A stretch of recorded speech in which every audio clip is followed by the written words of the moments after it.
Hallo al julle mooi mense, ek hoop julle het 'n fantastiese dag gehad sover. My naam is Olga en welkom by my kanaal waar ons Sarah Young se Jesus luister se daaglikse gewyde gaan doen.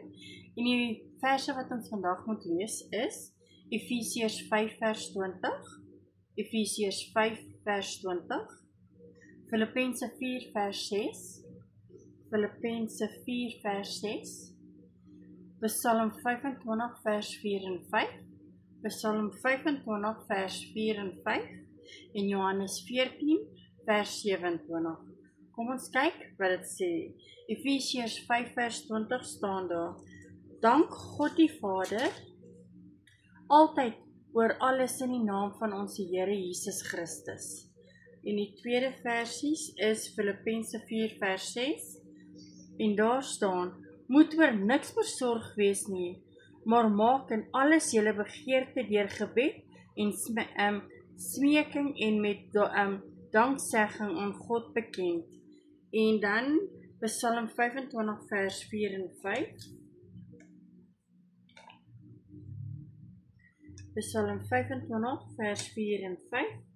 Maak my u wil bekend, Here, leer my u paaie, laat u waarheid my lei en onderrig my daarin, want u is God my redder, in u stel ek elke dag my verwagting. En die laaste verse vir vandag is Johannes 14 vers 27. Vrede laat ek vir julle na, my vrede gee ek vir julle. Die vrede wat ek vir julle gee, is nie die soort wat die wêreld gee nie. Julle moet nie ontsteld wees nie en julle moet nie bang wees nie. Okay, kom ons lees wat die boekie vir ons vandag sê. Daar staan: My Here, help my om u vir alles te dank, ook vir my probleme.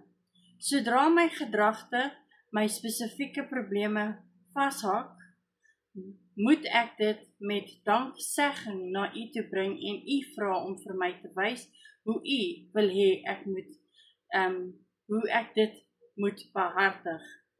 Die dankie sê op sigself maak my gedagtes los van die houvas wat u negatiewe uitkyk op my het. As ek op u toespits, verwag my probleme.